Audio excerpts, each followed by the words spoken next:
El ojo comprende al globo ocular y a una serie de estructuras anexas como músculos extrínsecos, párpados, conjuntiva y aparato lagrimal, entre otras cosas, que se asocian con el nervio óptico para conformar la porción periférica de las estructuras que permiten la visión.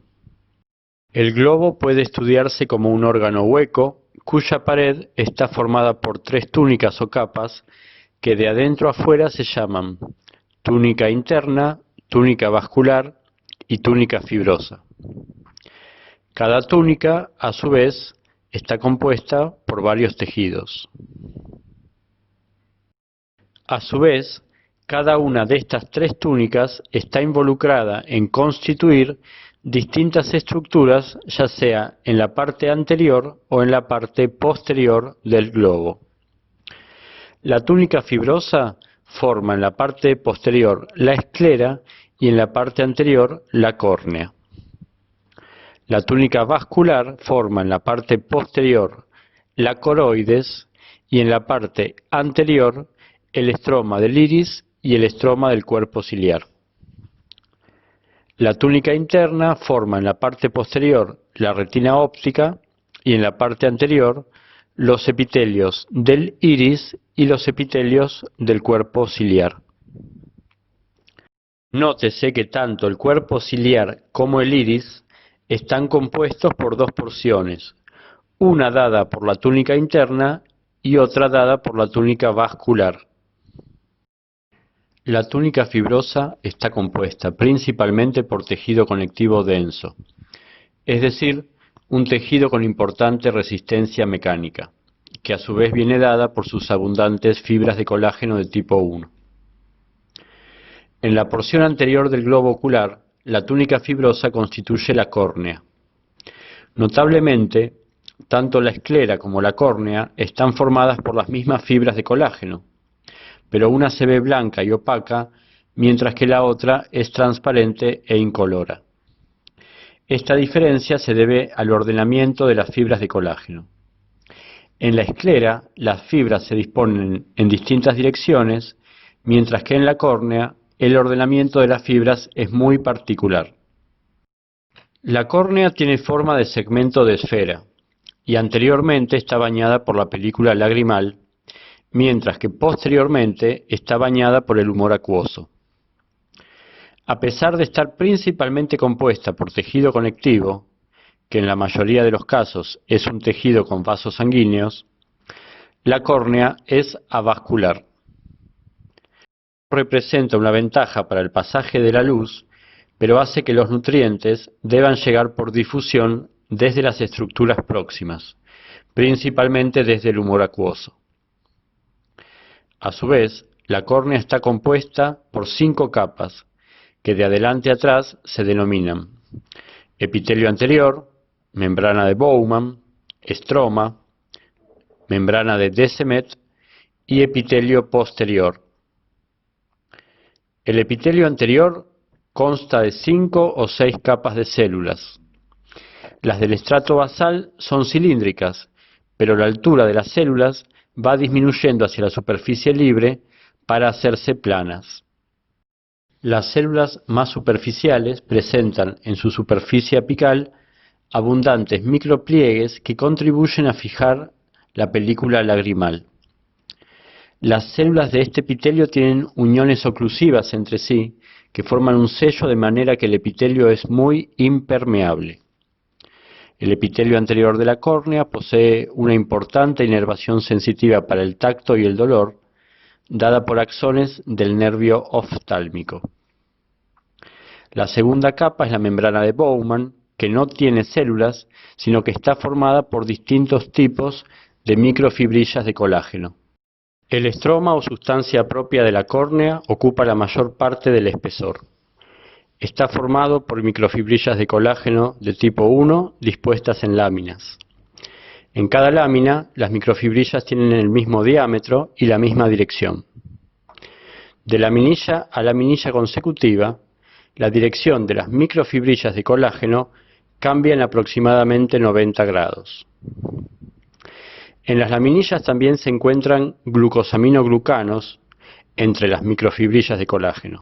Los glucosaminoglucanos se combinan con proteínas para formar proteoglucanos, que se hidratan por su gran afinidad por el agua y mantienen la distancia entre las microfibrillas de colágeno. Esta disposición de las microfibrillas de colágeno y el grado de hidratación dado por los proteoglucanos son los responsables de la transparencia de la córnea. En las hendiduras que se forman entre las laminillas se encuentran unos fibroblastos que se denominan queratocitos y son los responsables de la síntesis del colágeno y de los proteoglucanos. En la parte posterior de la córnea se encuentra la membrana de De Smet, que representa la membrana basal del epitelio posterior. El epitelio posterior, muchas veces llamado endotelio corneal, es un epitelio plano simple que está en contacto con el humor acuoso de la cámara anterior del globo ocular. Este epitelio es de gran importancia para la córnea, ya que regula, por transporte activo, la cantidad de agua que se encuentra en el estroma, lo que garantiza su transparencia. El epitelio posterior también permite el pasaje de ciertos nutrientes como glucosa y aminoácidos desde el humor acuoso. Conviene aclarar que si bien la denominación endotelio corneal es muy usada, no es exactamente apropiada, ya que el endotelio es el epitelio plano simple característico del aparato circulatorio, que está presente en los vasos sanguíneos y en el corazón en contacto con la sangre. La zona de frontera entre la córnea y la esclera se llama limbo esclerocorneal. Es importante para la córnea porque a través de esta región recibe nutrientes de los vasos que se encuentran en la conjuntiva y en la esclera. El limbo también es importante para el globo porque allí se encuentra el conducto de Schlemm, por el cual el humor acuoso drena a la sangre, ya que este conducto comunica con las venas de la esclera. Las cámaras anterior y posterior del globo ocular contienen humor acuoso que es constantemente formado por el cuerpo ciliar. Entre los anexos se encuentra la conjuntiva, que es una membrana mucosa, es decir, una lámina que recubre una cavidad en contacto con el medio externo. Anatómicamente, la conjuntiva tiene tres porciones. La porción palpebral, que reviste la cara posterior del párpado, la porción vulvar u ocular, que reviste la esclera, y el fondo de saco o fornix, que representa la reflexión, es decir, el cambio de dirección de la conjuntiva donde pasa de ocular a palpebral. A nivel histológico se compone de un epitelio de revestimiento que limita con el medio externo y de un tejido conectivo laxo subyacente denominado lámina propia que forma parte del medio interno. A nivel del limbo y del borde libre del párpado, el epitelio es plano estratificado, como el que se muestra en la foto, mientras que a nivel de los fondos de saco es cilíndrico estratificado con células caliciformes que se encuentran en invaginaciones del epitelio. Las células caliciformes se observan en esta foto con el citoplasma blanco y son las que sintetizan la mucina de la película lagrimal.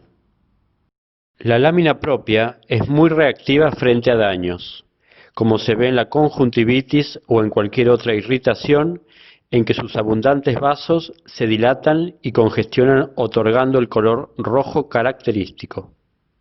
Otro de los anexos es el aparato lagrimal. La glándula lagrimal principal se ubica en la parte anterior, superior y externa de la órbita. Esta glándula secreta una solución acuosa de sales y proteínas como lisozima e inmunoglobulina A. Esta solución forma el componente más abundante de la película lagrimal. La glándula lagrimal tiene entre 10 y 12 conductos que desembocan en el fornix o fondo de saco superior. La película lagrimal baña las superficies de la córnea y la conjuntiva y va fluyendo hasta escaparse por los puntos lagrimales, los canalículos lagrimales, el saco lagrimal y el conducto lacrimonasal para llegar al meato inferior de la fosa nasal. Tanto la conjuntiva como la córnea están bañadas por la película lagrimal, que está dada por un líquido estructurado en 3 capas. Una capa lipídica, secretada principalmente por las glándulas de meibomio de los tarsos y en menor medida por las glándulas ciliares. Estos lípidos enlentecen la evaporación de la porción acuosa de la película. Una capa acuosa que contiene sales y proteínas en solución, secretada por las glándulas lagrimales. Y una capa de mucina hidratada, sintetizada por las células caliciformes del epitelio de la conjuntiva. Es la que está en contacto con las células epiteliales.